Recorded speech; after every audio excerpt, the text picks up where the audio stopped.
I never planned on Ohio. I was aiming for LA. Maybe Denver at the lowest. But YouTube wasn't exactly showering me with cash, and when my last roommate bailed on rent in Chicago, I had to either find a miracle or go crawling back to my dad's place in Tampa. Instead, I found the house in Ashland, Ohio. Some Rust Belt town off the interstate, halfway swallowed by cornfields and dead strip malls. A 2-bedroom, single bath with decent bones and terrible Wi-Fi, for $675 a month. I figured I could stream in peace, save up, and make a run for something better. The listing said, unfinished basement, which I saw as free horror movie set. I was trying to lean into niche content, horror adjacent, ARG-inspired streams, weird late-night vibes. Kyle in the Crypt was the working title. Something like that. But man, that basement. The first time I opened the door, it fought back. Not like in a movie, no dramatic wind gusts or screams, just a thick, sour draft and hinges that groaned like they hadn't moved in decades. The light switch didn't work, so I used my phone's flashlight. The stairs were narrow, concrete, warped in the middle like too many people had gone down without coming back up. At the bottom was a large, open space with walls of rough-hewn stone. No drywall. Just mortar and rot and this wet, cavernous smell, like old pennies soaked in rain. Cobwebs thick enough to brush off with your arm. One bare bulb on a dangling wire. It was perfect. The stream's first night was kind of a joke. I called it the Dungeon Stream, mostly to amuse myself. I set up a basic camera, wide-angle Logitech on a ring light, and dressed up in a ridiculous black hoodie like I was some edgy streamer from 2013. I even threw in a fake ritual involving scented candles and an old Latin prayer I googled. My viewer count doubled. Tripled. Comments poured in. Yo, this is creepy AF. That wall behind you, something moved? Did y'all see the shadow at 1423? Is this ARG or what? I thought they were trolling. Probably a buddy in the chat stirring the pot. But when I rewatched the VOD the next morning, something had moved. Brief. Just behind my shoulder, near the edge of the light's reach. Like someone walking past. But there was no one down there. The door was locked. I live alone. Still, I leaned into it. Played it off like it was part of the show. Haunted house streamers are just horror clowns with routers, I joked in a pinned comment. People ate it up. The next few nights, the stream grew. I added night vision. A second cam for alternate angles. I'd sit in the basement for hours, telling creepypasta, reacting to fan theories, asking chat to timestamp weird noises. I even made fake lore about a ghost named Evelyn who haunted the pipes. Classic content bait. But then came the first donation. It popped up around 3:12 a.m. A $6.66 payment from a user with no profile pic, no name, just a string of scrambled letters. The message? Don't go down tonight. That wasn't one of my plans. No joke, no troll account. I checked. No one I knew sent it. The name didn't track to any IPs I recognized. I laughed it off. Played a Thunder soundboard clip. Said, "Too late, demon. Rent's due." But I didn't know yet. I didn't know what I'd stirred up just by turning that camera on. Or that the basement door had locked itself behind me. After that first donation, the vibe changed. Not on the stream. The chat was still hyped, still full of people analyzing every shadow like it was the Zapruder film. But me, I started to feel it in my chest. Like when you almost fall asleep driving and your brain yanks you awake. A slow panic that sits behind your ribs and waits. I didn't admit it, of course. You don't stream horror to tens of thousands of viewers and say, "Hey guys, I'm low-key spooked because someone sent me $6.66. That's how you get clipped, memed, mocked. But I stopped staying down there as long. I started rapping earlier. Bringing a flashlight even though I had lights.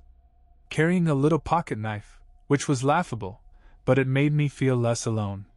There's something about basements. The silence. The cold that doesn't feel like weather, more like presence. Like the air itself is watching. That next week was when weird shit really started happening. First it was the cameras. Random glitches. Not full blackouts, just weird stutters. Skips. Like a few seconds would vanish, then catch up. My face would freeze in a grimace, or a frame would double and my hand would pass through itself. At first I thought it was bandwidth. I checked the router, upgraded the stream settings. Still happened. Then the audio got weird. Faint distortions, whispers layered under the feed. At one point I played it back and heard breathing behind me, rhythmic, slow, not matching mine. The worst part? Chat noticed it before I did. They started commenting things like, "Is Kyle looping? Bro, you glitched at 41:03, legit blinked out. That wasn't your voice just now. Who's in the back?"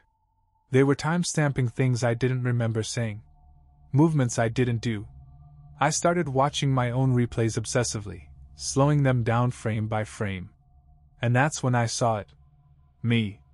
Standing behind the camera. Just for a few seconds, maybe 3 tops. A figure in my hoodie, exact same one I was wearing on stream. Same hair. Same slouch. No face visible, the head dipped slightly, obscured by the angle, but the posture was unmistakable.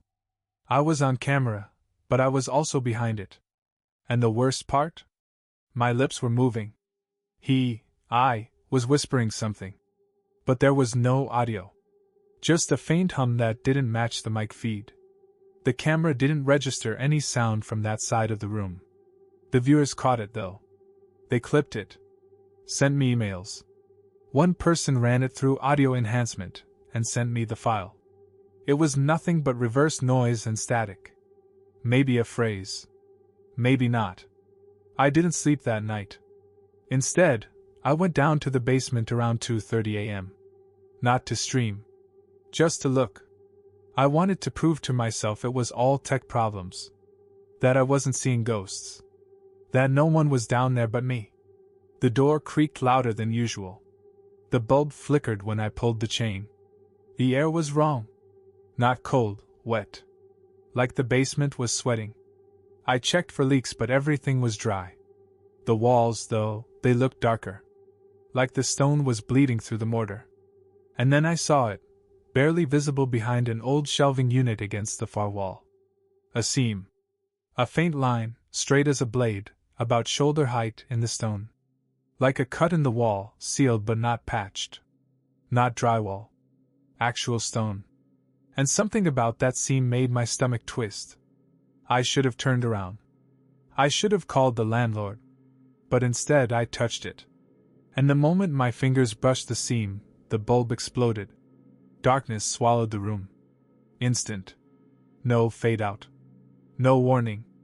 I backed up hard, smacked into the shelf, nearly tripped. Then I heard it. Footsteps. Not mine. Not above me. From inside the wall. Soft. Bare. 1 step. Then 2. Then silence. And behind me, on the stairs, the basement door clicked shut. I don't remember running up the stairs. I just remember the feeling, knuckles scraping on concrete, knees banging into steps, and the sick, animal instinct that whatever was in that wall had just started moving. When I reached the top, I slammed my shoulder into the door. It held firm. No give. I jiggled the knob, nothing. Locked. I was on the wrong side. Now here's the thing. The basement door in that house only locks from the inside. Not the basement side. The kitchen side. It's got one of those old twist latches, like from the 60s. I never even used it. There was no reason to. Unless someone had locked it from the kitchen. Unless someone was upstairs. But I live alone. I pounded on the door, heart racing. Yelled. Nothing. No sound of footsteps. No creak. Just silence. Still air. Eventually, I found my phone in my hoodie pocket. Flashlight still on. No signal, not surprising. The house was a dead zone without the Wi-Fi, and the router was upstairs. I tried the door again. This time, it opened. Just like that. No twist. No click. It swung outward, smooth, like it had never been locked at all. The kitchen was dark. Still. My hallway light was off, and I never turned that one off. I keep it on at night so I don't eat shit stumbling to the bathroom. For a second, I just stood there. I remember thinking, something's not synced. Something's off. It felt like walking into a scene you'd already watched. Not déjà vu, more like stepping into a bad recording of your own life. Like I was a second out of phase. But there was no one in the house. No sign of forced entry. No footprints. No prank gear. I checked every room with a chef's knife and a flashlight, like a suburban ghostbuster. Nothing. Eventually, I tried to sleep.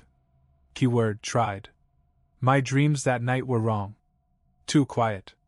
I kept waking up to sounds that didn't make sense, whispery knocks, like fingers tapping drywall. Breathing that wasn't mine. Once, I swear I heard a notification ping, but my computer was off. The next morning, my inbox was full. Chat had clipped the stream. Even though I never went live.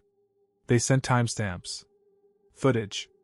One clip labeled Kyle_walking.mov showed me, around 3:06 a.m., descending the basement stairs with a flashlight. The angle was perfect, like it was shot from my ring cam. Except I'd never started the stream. And when I checked the VOD history, it was there. A 22-minute stream titled Late Night Lurking, exactly during the time I was supposedly asleep. The camera recorded me walking around the basement, pausing at the wall, whispering into the seam, saying nothing, then staring directly into the lens for 6 straight minutes without blinking. I don't remember any of it. And when I scrubbed to the end, just before the stream cut to black, there was a single frame, blink and you miss it, of something else. A face. But not mine. It was stretched. Long, off-center. Same hair as me, but wrong somehow. Like it had been filmed through warped glass. No pupils. Just those oily, black holes where eyes should be. It was grinning. After that, I stopped sleeping right. Even when I wasn't streaming, I'd wake up to find OBS open. Sometimes minimized. Sometimes still recording. My mic would be hot. My webcam light on. Nothing running visibly, no game capture, no audio input, just the system watching. Waiting. And then there was the new follower. The username was just _viewer1. No profile pic, no about section, no videos. They followed me on YouTube, Twitch, even TikTok, all at once, within the same minute. Every time I went live, they were the first viewer. Never typed in chat. Never donated. Never left. I even called it out once on stream. Hey, shout out to viewer1, first in the house again. Appreciate the loyalty, even if you're just a bot. I smiled, trying to play it cool, but inside, I felt my stomach twist. Because I had checked their IP before the stream, and the login had pinged from my own address. My own router. And the real kicker? The timestamp was from 4 minutes before I even turned on my PC. I started asking around in forums. Old ARG heads, dark web adjacent creeps, Reddit ghost nerds. I framed it as a friend's project. Said I was looking for lore ideas. One guy, username Symmetry Isoli, messaged me back with something that made my skin crawl. Has he started walking the halls yet? I asked what the hell he meant. He replied with a zip file. No message. Just a .txt log and 3 8mm film scans. The scans were frames of old footage, cracked, monochrome, dated mid-1950s, all showing the same basement. My basement. Same stones. Same shelf. Same bulb on a cord. And in each photo, a different person stood in the center of the room. A child. A teenage girl. A man in a dress shirt and tie. All different people. All wearing the same expression. Mouths slightly open. Eyes rolled just enough to show white. Like they were looking at something behind the camera. And below each frame, someone had scratched in words. Evelyn watches. He walks when you sleep. The stream remembers. I opened the text file. It was a transcript, a partial one. Seemed like notes from a psychiatric session. Most of it redacted or degraded. But one line stuck with me. It was circled 3 times. The boy says he sees himself on the screen. Not as he is, but as he becomes. I shut my laptop and didn't stream for 2 days. That's when the dreams turned violent. I started waking up with nosebleeds. Scratches I didn't remember getting. Once, I found dirt under my fingernails, wet dark earth. I hadn't left the house in 48 hours. But the scariest thing? I wasn't in control anymore. My camera turned on by itself one night. I wasn't even at my desk. I was brushing my teeth, and when I walked back into my room, OBS was running. And I was live. Chat was going crazy. Bro, WTF. Who's filming? You just blinked at the same time as the mirror version, WTF. Kyle, turn around. I froze. The feed showed me sitting at my desk, but I wasn't sitting. I was standing. I was in the room. And the me on camera slowly tilted his head, then smiled. It wasn't a happy smile. It was slack. Like a dead puppet hanging by the mouth. Then the stream cut to black. The next morning, I got a package. No return address. Handwritten label. Inside, an old 8mm film reel, wrapped in cloth that smelled like mildew and pennies. No note. No sender. No explanation. Just the words. Play at me. Scribbled in red ink on the film can. And underneath that, barely visible unless you tilted it just right. You've done this before. I didn't have an 8mm projector. I never needed one. But after that package showed up, I couldn't stop thinking about the reel. I left it on my desk for hours, just staring at it between half-hearted attempts to Google transfer services. Most places took weeks. I didn't have weeks. That night, I streamed like normal. Tried to pretend things were fine. The chat kept calling me out. You look great tonight. Kyle, blink twice if you are being possessed, skull. Why is the camera quality 80s style all of a sudden? Stream keeps rewinding? That last one gave me pause. I checked the stream window and saw nothing wrong. But when I scrubbed the playback midstream, which I never do, I realized the feed had looped the last 3 minutes. Repeated perfectly.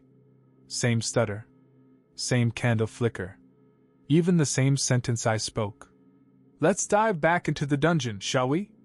Let's dive back into the dungeon, shall we? Again. And again. Then the lights flickered. The whole basement dimmed, not all at once, but in a slow wave, like something crawling across the ceiling, feeding on the current. Then the camera shut off. Hard. No error message, no BSOD. Just dead. I went upstairs in silence. No sign of intrusion. Nothing missing. Except the film reel. It was gone from my desk. I found it the next morning, downstairs, sitting in the middle of the basement floor, unspooled. Laid out like someone had watched it by hand, inch by inch. The cloth was folded neatly beside it. And scratched into the floor, right beneath the reel, were 2 words. Watch close. I couldn't take it anymore. I posted in a film nerd Discord, offered money, begged, really, for anyone local who had a working 8mm projector. A guy in Mansfield said he had one. Bit of a recluse. Made indie horror shorts in the 90s. Said he could rig a setup for digital transfer too. I drove over that afternoon. The guy, Ron, didn't ask a lot of questions. He just took the reel, loaded it up, and hit play. And then we both went dead silent. Because what we saw on that wall wasn't fiction. It wasn't grainy, abstract horror shots. It wasn't someone in a wig pretending to be me. It was me. Same hoodie. Same voice, though warped by time and analog tape. I was sitting in my stream setup, same camera angle, same shelf in the background, same microphone. The footage looked decades old, but every detail was exact. In the film, I stared deadpan at the lens. Then I spoke slowly, like I was reading off a page I didn't want to understand. He only lives when seen. He only sees when streamed. And you, Kyle, are a perfect mirror. I turned my head, not at the camera, but at me. At the present me watching from the projector screen. And then I said, "This is your sixth time. You don't remember because he keeps the parts that know. But every time you stream longer. Every time you stay awake less." I felt Ron shift beside me. Then the film flickered. The image changed, same basement, but darker, older. The me on screen was walking toward the hidden seam in the wall. Same shelf, same scratch marks. He placed his hand on it. And then the wall opened. Not like a door. Like skin splitting. Behind it was, not another room. Not exactly. It was like looking into a tunnel made of shifting black glass. Reflective. Moving. Like the stream itself was alive, and the footage was bleeding into it. From the screen, my past self turned and said one last thing. "Whatever you do, don't stream tonight. If you go live, he comes through." The reel snapped. Like something cut it. The room went black for half a second before the backup lights kicked on. Ron looked pale. Sweating. He handed me a flash drive of the footage, refused payment, and told me never to contact him again. That night I stayed offline. No cameras. No OBS. I unplugged everything.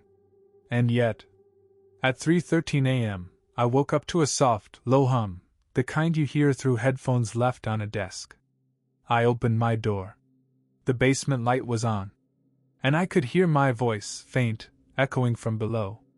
"Hey chat, welcome back to the dungeon." That voice coming from the basement, my voice, it wasn't loud. That somehow made it worse.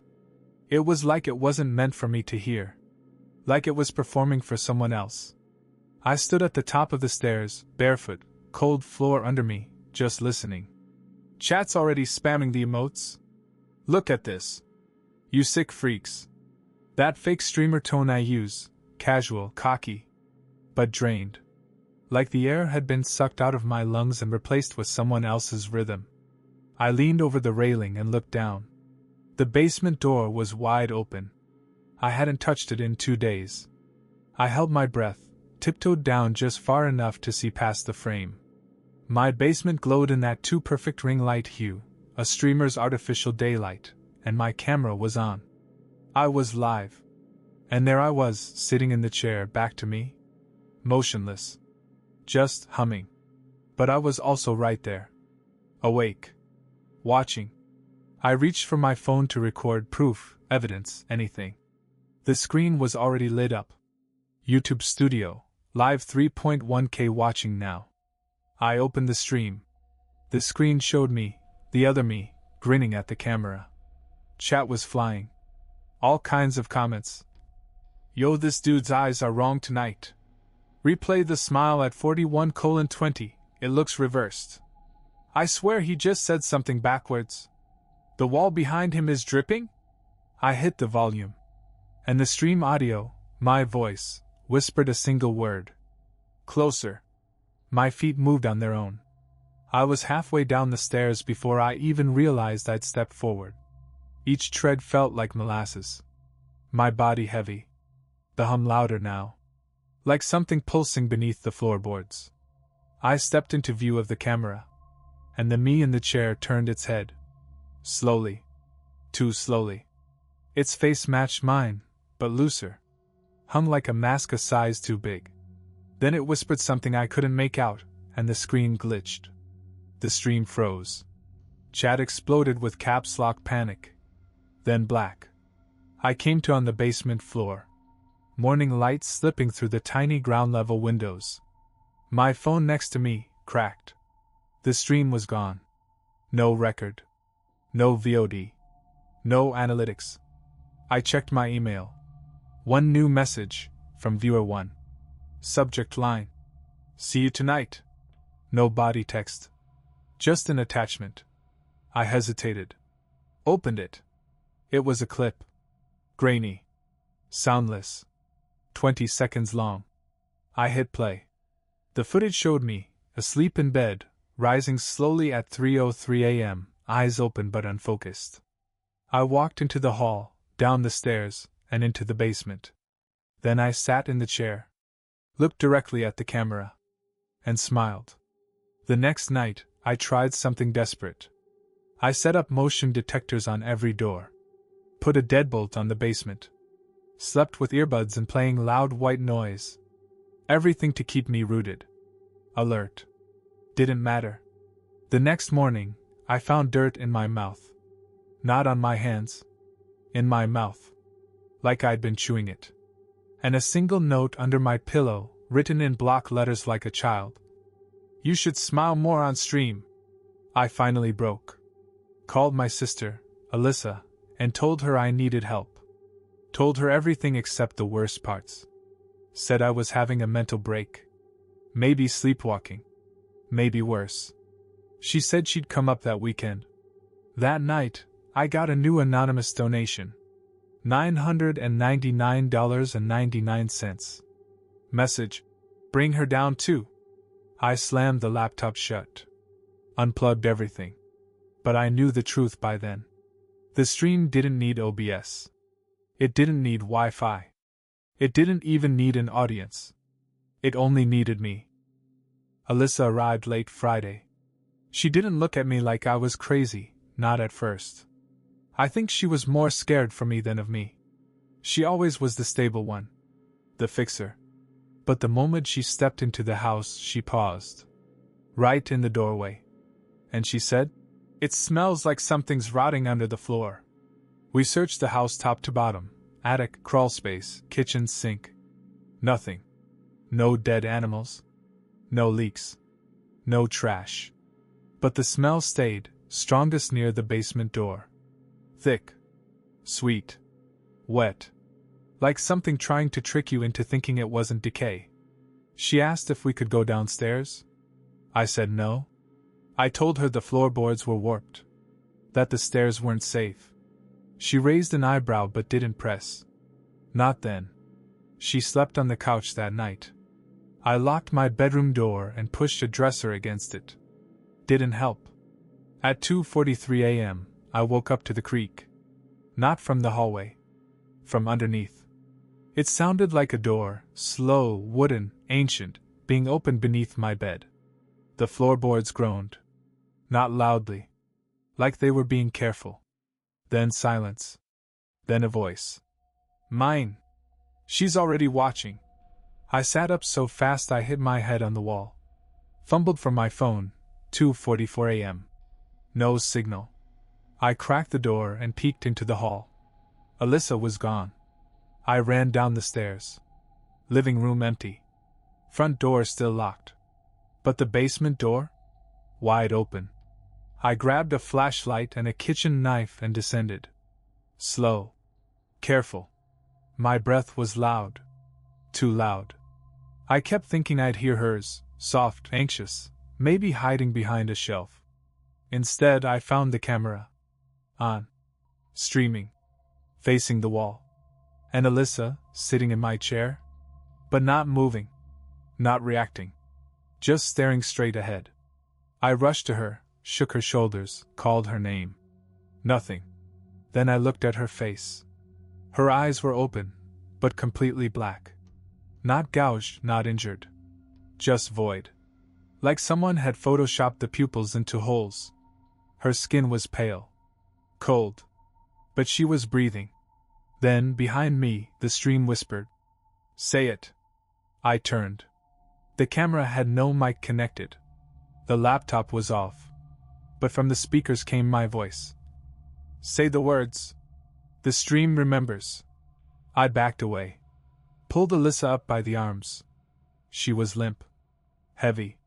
But she moved, almost like she was floating just a few inches behind gravity. We made it back upstairs. And the moment we crossed the threshold, her eyes blinked, pupils returned, and she gasped like she'd just come up from underwater. She looked at me and said one thing. Why were you whispering to the wall? I didn't answer. We packed her stuff. I begged her to go home, told her something was wrong with the air, the wiring, the plumbing. I don't even remember what I said. She agreed too fast, like something inside her didn't want to admit she felt it too. Before she left, she handed me her phone. It had been recording audio all night. She pressed play. At first, white noise. Faint floorboard creaks. Then at exactly 3:03 a.m., the audio shifted. A long, slow hum, like a modem trying to connect in reverse. Then my voice. Smile. You're live. And another voice layered beneath it, not hers, not mine. Younger. High-pitched. Like a child whispering into a tin can. You're doing so good, Kyle. They're all watching. The hum got louder. Then Alyssa's voice. Don't open it. You can't open it again. Then static. Sharp. Loud. Like a screen forced through an outlet. I smashed her phone. Didn't even mean to. Just dropped it out of pure panic. The screen cracked on impact, and that felt like the only thing keeping me in the present moment. She left without another word. As soon as her car was gone, I walked to the basement door and locked it. Deadbolt. Chain. Furniture in front of it. And still, from the other side, I heard the soft click of the camera powering on. I didn't stream that night. But the next morning, my channel had uploaded a new video. Not a stream. A short. Titled, Kyle's First Smile. No tags. No caption. Posted at 3:04 a.m. The footage? Me. Age 6. In a yellow raincoat. Standing in the middle of the basement, this basement, spinning in slow circles, while a voice behind the camera whispered, Let's try that again. Smile wider this time. I spent the next day trying to convince myself it was a fake. The video, the short, the raincoat, the voice, the basement. Maybe deep-faked. Maybe some genius-level troll pulling footage from old home movies and stitching it together. But my family didn't live in Ohio. We never had a basement like this. And I hadn't owned a yellow raincoat since I was a toddler. Except, when I checked the closet down the hall, the one I never used, I found it. Folded. Dry. Smelling faintly of mildew and burnt plastic. The yellow raincoat. My name stitched inside the collar, in my mom's handwriting. Kyle J.M. I stopped reading. My hands started shaking. I didn't remember it, but my skin did. That uncanny muscle memory of touching something you'd once clung to during a thunderstorm. That night, I didn't even pretend to sleep. I stayed up. Lights on. Basement locked. Internet off. Phone in a drawer. But right around 3:01 a.m., the house shifted. It's hard to explain. The air tightened. Like the rooms weren't just still, they were listening. Like everything had leaned slightly inward. Then came the sound. A single, low note. Not a knock. Not a creak. A note. It came from inside the wall. The one behind the shelf in the basement. The one I touched that night when the light exploded. And then I knew. In the way your gut knows the stove is still hot before your hand touches it. It was time. I didn't stream. I didn't record. I brought a crowbar. Moved the furniture from the basement door and descended. The lights flickered but stayed on this time. No theatrics. Just cold, humming silence.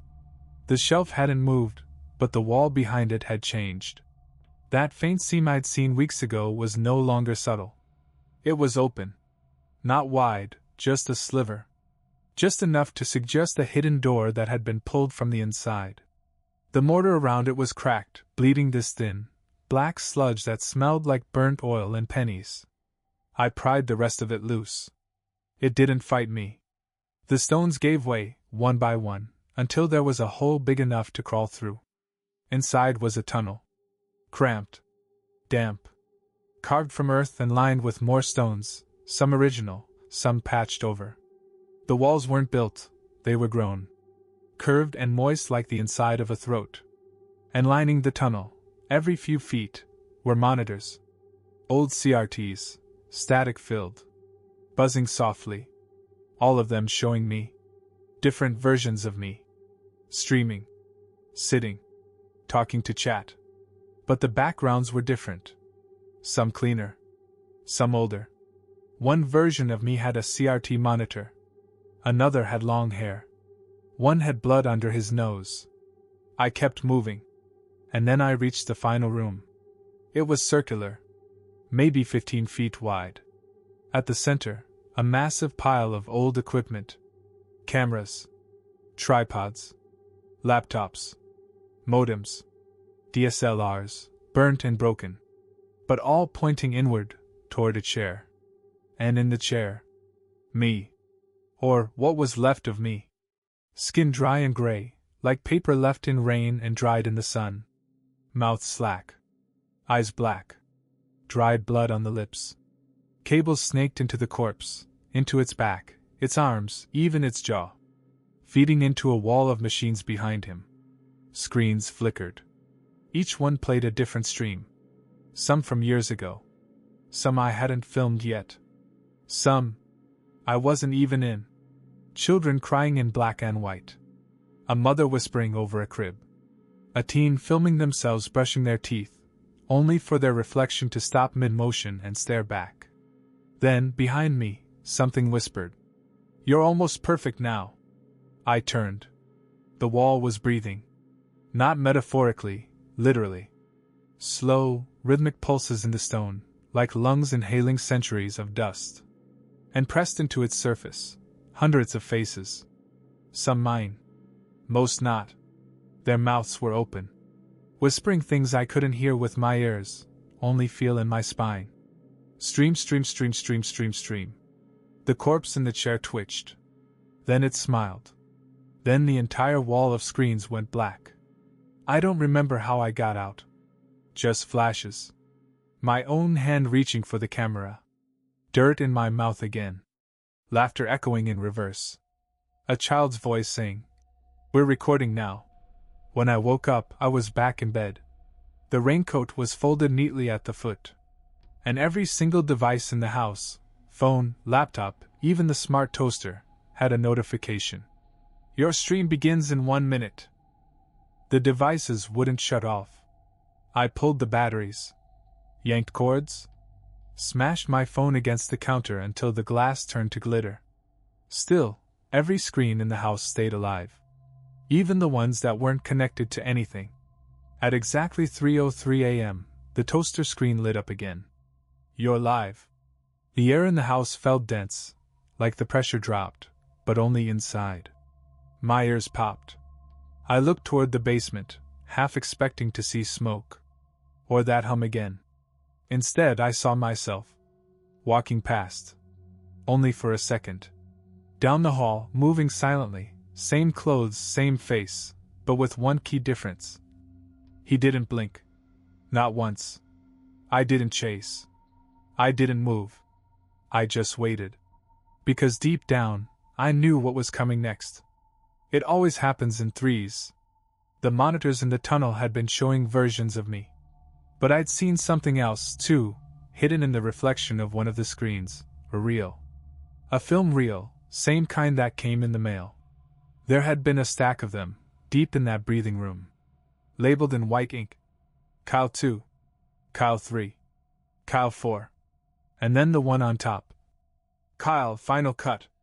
I hadn't brought it back with me. I thought it was part of the dream. But now, in the hallway, propped neatly against the bathroom door, that same reel. Wrapped in yellow cloth. Smelling like the inside of a dead VCR. I picked it up. The label had changed.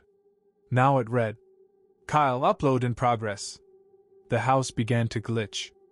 I don't mean the lights flickered. I mean time did. One moment it was night. I blinked, and the sun was bleeding through the blinds' harsh, red light. I blinked again, pitch black.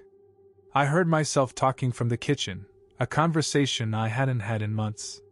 Something about new stream overlays. Then from the bedroom, crying. Yum. My voice. From years ago. A kid's sob echoing off the tile. The house wasn't haunted. It was buffering. Pulling in every version of me, from every time I'd streamed. Every whispered moment, every sleepless night, Every joke told to chat with fake confidence while the thing behind the lens took notes. And now it was syncing them, compressing me into a single narrative. A single final stream. The final cut. I sat at my desk. Not to surrender, not exactly. I opened OBS. The software launched instantly, no load, no delay. The camera flicked on. No red light. No preview. Just recording. A text overlay appeared in the corner of the screen. You are the content now. I opened YouTube Studio. Tried to delete the channel. It wouldn't let me. Instead, a pop-up appeared. One option only. Schedule final stream? Yes. The timer was locked. 3:03 a.m. Below that. Estimated duration, forever. I left the house. Ran. No destination, just movement. I drove until the fields turned into highways, then back into fields. I ditched my car at a gas station in Mansfield and sat in a truck stop bathroom for 4 hours trying to remember the last time I was actually me. When I got back, I had to go back. The house was still standing.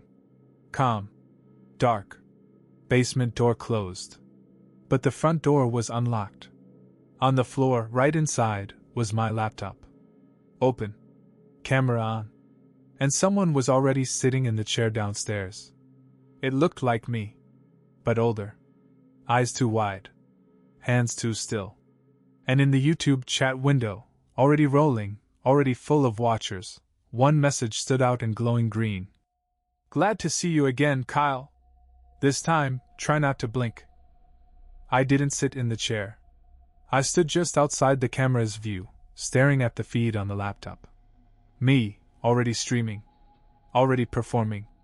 Chat exploding with reactions, donations pouring in like they couldn't tell something was wrong, or didn't care. This guy's the GOAT for staying in character this long. Yo, rewind 1423, his reflection walks away? He's bleeding from his nose and he's still reading Dano's Lolo. Is this the final episode? I'm not ready. Don't stop, Kyle. Please. Don't stop. There's a specific kind of fear you feel when something steals your face. Not a mask, not makeup, but your exact face. Your rhythm. Your laugh. But emptied. Like someone downloaded your soul and forgot to install the empathy pack. I watched myself grin, tilt my head slightly, that fake, stream-friendly expression, and say, "We've got a very special episode tonight." The voice was mine, but flattened. Smoothed out, like it had been run through too many filters. Then the stream began to rewind. Not visibly. Physically. The lights dimmed. The air thickened. Outside, the clouds churned backwards. I heard thunder before the flash. And on screen, clips started to loop. Me opening the basement door. Me reading donations. Me finding the yellow raincoat. Me crawling into the tunnel. Me finding the body. All of it, in sequence, again and again. Then it kept going back. Further than I remembered. Footage of a different Kyle. One in black and white. 1950s hair. Same eyes. Sitting in the same chair. Then a girl. Then a boy. Then a man in a priest's collar, trembling. Then nothing. Then me again, smiling through all of it. At some point, I realized I was inside the stream now. The delay had vanished. My movements matched exactly. Even blinking happened at the same time. Then I felt it, the last pull. Like gravity bending in reverse. Like something inside the lens had finally locked onto its target. The stream behind the stream. The true feed. The laptop sparked. A wisp of smoke. The screen went black. Every device in the house followed, shorted out dead. I stood in the quiet, staring at the dead ring light. But then I heard it. Faint. Far away. Coming not from the room, but from underneath. From the tunnel. A voice. My voice. Thanks for watching. And as always, don't forget to like, comment, and obey. I smashed everything. Camera. Cables. Laptop. Sledgehammer from the shed. I burned the raincoat. tore the wiring from the walls, salted the floorboards, pried up the stone, set fire to the house, watched it fall, didn't leave until the walls were ash. The whole neighborhood came out to watch. The fire chief said it was electrical. Old stone, old wires. Happens sometimes. They didn't ask why I smiled the whole time. I vanished after that. Deleted all my accounts. Bought a flip phone. No internet. No screens. I thought I'd ended it. Until a few weeks ago. A friend from the old Discord sent me a link. A new channel had gone live. The Dungeon Stream. Same branding. Same tone. Same layout. New face. Some kid in a hoodie, bright-eyed, maybe 20. And behind him, my basement. Or one exactly like it. The feed was crystal clear. Real time. At one point, the kid turned to the camera and said, "Someone left a box in the wall. Says property of Kyle. Should I open it?" Chat blew up. All emojis and screaming text. He laughed. Then he smiled, that slack, two-eyed smile. And whispered, "We're live." End stream. But not really. Because he's still watching. And now maybe so are you.